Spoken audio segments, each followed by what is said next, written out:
Alright everybody, so you may have noticed, well, you probably saw the post. I made a post that the videos are going to be delayed this week. I'm still going to post videos. I'm actually working on one today, but I just wanted to introduce the newest addition to our shop here. And this is Miss Violet Hope. She was born on September 23rd. She was a big girl. She was 8 pounds, 14 ounces. And she was 21 inches long. And it was just a totally pleasant experience. Was the smoothest birth that we've had between the hospital stay, the hospital staff, how quick it went, how friendly everybody was. It was just awesome. You guys were super awesome and super supportive. So I appreciate that. And hopefully in a few years we got her out in the shop and working on some stuff. Welcome back to the shop, ladies and gentlemen. We're not in the shop, we're in the yard. However, this is our 1994 Chevy Blazer. You can see here it's got a Cherokee grill in it that's just mounted super secure. We call this machine the Jerp, and it is also the focal point of our Stay Trashy sticker here. And today we're going to be working on steering. This thing's super fun. We went and wheeled it. We drove it around quite a bit. It drives all right, but it pulls to the right really hard, and it needs an alignment really bad. So if you look on this side, you can see that the wheel is straight-ish. And then if you come over here to this side, you can see the wheels kind of turned out a little. And that's what we're going to be working on today. The tie rod ends and the adjusters that are on this thing are in bad shape. We put a 2-foot pipe wrench on the adjusters after we loosened them and had Heaven stand on them. I stood on them. Couldn't get them to adjust at all. So that's what we've got. Should be what we have here in the box. I don't know why they packaged this thing like that. That was a little crazy.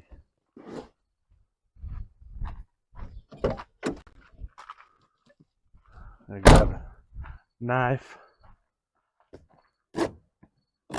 Open this bad boy.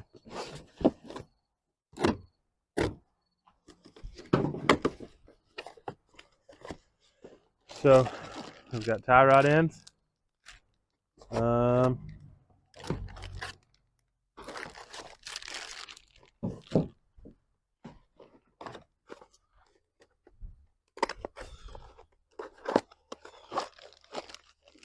We've got, I don't know if this is inners or outers, but we've got both. And then we've got adjusters. And we're going to put those bad boys on so that we can adjust that. I'll show you here in a minute when you drive it how this thing pulls to the right. We're going to drive it and I'll kind of show you what it does and how the steering wheel looks and stuff. And we're going to work on fixing all of that today. This will be a little more of a how-to job today, a little how-to video, show you kind of how this stuff works, what all the components are called in case you need to order them for yours, and how they work, how they adjust, and what they do for you. I don't believe this thing has been lifted or anything. If it has, I think the torsion bars in the front are just cranked up. So the geometry and all of that should still be the same-ish. It's just that this stuff is super rusty. So we might have a time getting it off. We might not.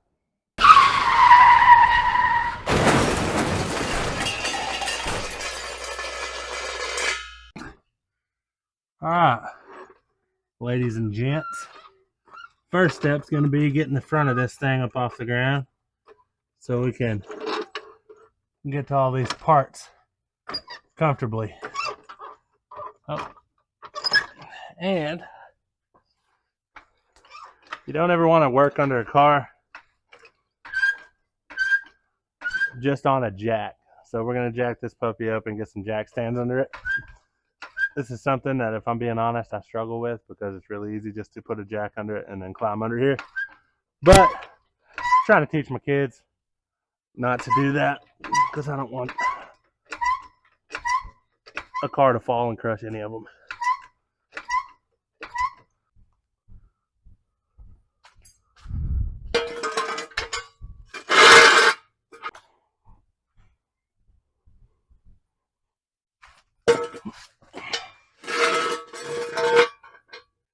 All right, so here we have the outer tie rod end, the inner tie rod end, and the adjuster. And together those three things make a tie rod. And then this piece that the inner connects to here that goes all the way across, it's called a drag link.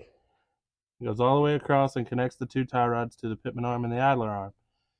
The idler arm is here, which is just like a bar that's able to turn and keep this stuff stable. And then the pitman arm is right here, which is all covered in oil. And that's the one that hooks to the steering box and actually turns the drag link. Same components on this side. Newer vehicles, this will be a rack and pinion. It'll be a little bit different, but kind of the same basic idea, except you will only have outer tie rod ends on the end of the rack. So that's all the components. This is the, I don't know what you really call this. I've always just called it the steering arm on the spindle. Same thing on this side. And then that's basically everything on the steering unit, the steering components, except for the steering box, which is up there at the end of the pitman arm, and the steering column that goes up to the steering wheel. But all we're going to be working on right now is the inner and outer tie rod ends on both sides and the adjusters on both sides. We're about to start pulling those off. All right, so we're on the left side, the driver's side, and this is what we're taking off. This is the outer tie rod end, this is the adjuster, and this is the inner tie rod end. And you can see it's a bent a little bit right there, which is not great. But this thing wasn't a wreck before I got it, so whatever. It's a kind of a good idea before you get started to compare the parts that you have with what you expect to have and what it comes with. So some of these kits sometimes don't come with new nuts.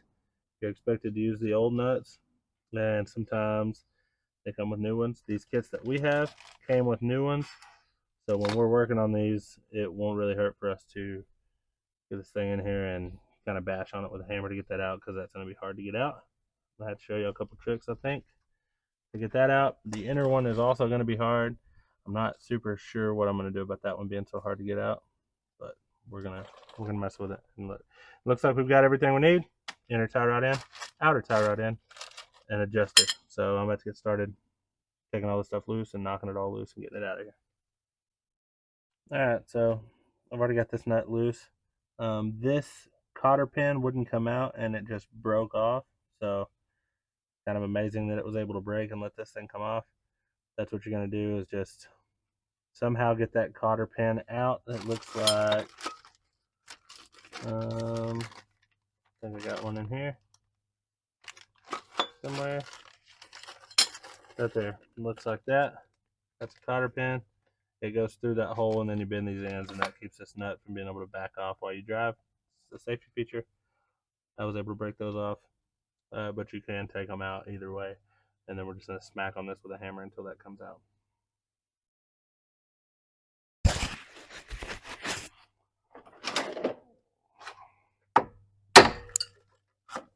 That was actually easier than I expected.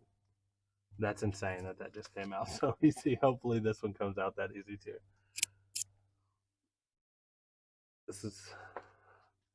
We got to do this one next, and that will get this out. And then same process, loosen it up, smack on it, get it out of there, and then we'll check back in. All right, so I got that piece off. Something worth noting here is that this one goes forward and back, and this one goes up and down. So whenever you put this thing together, you won't have them turn the same way. You'll have them turn down. Another good practice is, since these were fairly close, they were just off by a little bit. When we put this together, we're going to want to match this as close as we can to this length with the adjusters as a starting point. It's kind of a good practice to get it started right there, and then you can adjust it from there to get what you want.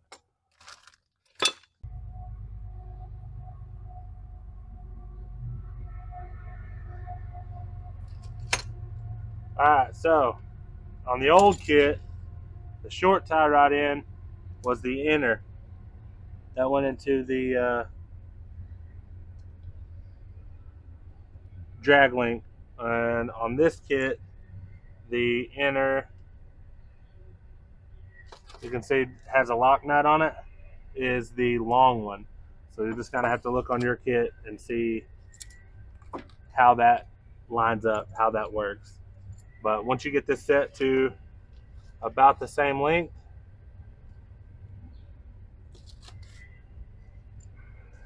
you're going to want to get it stuck back in there. That's all there is to it. There you go. The new inner and outers on. Now these are just loose for now. That's because after we adjust this and get our alignment and everything set how it's supposed to be, we'll go back and tighten those to hold them in place. Have them started on this side, and we'll check in when we get this side done. Alright, so we're going to show you all the string method here. Now this doesn't really usually work perfectly for four-wheel drives because the front track width on a four-wheel drive is usually just a little bit wider than this. But as you can see, the steering wheel is straight, and that wheel you can see is turned in, which is kicking the back part of that string out and pulling it away from this wheel here. It's touching on this side and it's out on this side. So we're going to adjust this to where this wheel turns straight and it touches even all the way across the board. And then we're going to do the same thing on the other side, and then we'll drop her down and drive it and make final adjustments. And the way you adjust this, now, first of all, let me just address this. Don't do like I do, because this is on jacks, not jack stands. And I'm under the suspension so that this isn't drooping. And I'm about to get under here and work a little bit. However, we're only jacked up a small amount, and I don't see this falling being an issue. So don't do like I do. Put jack stands under it. This is the way I'm doing it for now. And the way you adjust this is you turn that adjuster either way, and it'll make them go in or out, depending on which way you turn them. Alright, so like I said, the front track width on four-wheel drives are usually just a little bit wider, so this doesn't work perfectly. However, I'm right to the point that this wants to stop touching this string here, and it's just almost touching here. And so if you stand back here and you look down this, it looks pretty stinking close to straight. Now, you never want this thing tracking perfectly straight on your tires. You always want the fronts turned like an 1/8 inch in, so, or maybe even a 1/4 inch in. I don't remember what I usually set them at. I think a 1/4. So we'll go an 1/8 inch in on this side, 1/8 inch in on that side. And here in just a minute, once I get the other side set with the string, then I'll show you how we adjust that and get it to where we actually want it. A little disclaimer. This isn't the most accurate way to do these alignments, all right? This is what we're calling a driveway alignment. So if you're going to be driving these cars on the road, you really need to take this to an alignment shop and let the specialist do this. However, we're showing you like a quick way where if you do like a lowering kit or a lift kit, or you just need to adjust them to get to the alignment shop, this is a good way to get it fairly close so you can drive it safely. And now we're going to move on to the next step. Give yourself a reference mark on the front and back of the tire in the same spot on the tire this way, and the same spot on that side of the tire as this side of the tire, or on that side of the car as on this side. And then you're going to measure from this point to that point on the front and then on the back, and you're going to set the front about a 1/4 inch closer than the back measurement. All right, and once you've got a setting that you're happy with, you're going to take these bad boys, put them on there like that, or like that, doesn't really matter, and then tighten the crap out of these. And that's going to hold these from adjusting while you're driving down the road or anything. That'll hold them straight. So we're going to tighten these, and then we'll hop in the truck and we'll go for a little test drive and see how it's holding. Hey, Evan, roll your window down, dude.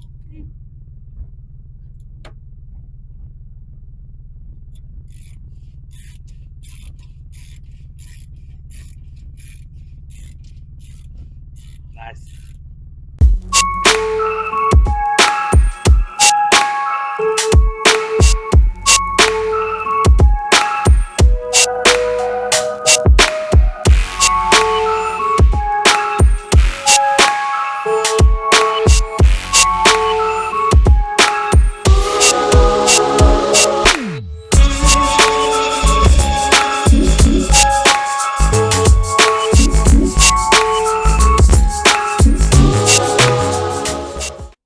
there you go. Thank you very much for watching. I know this is just kind of a little short, different type of video.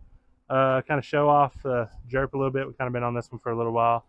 And I didn't forget about Casey's Blazer. We're going to get started back on that this weekend. And hopefully Monday we'll have a video out on that. I'm working on the website.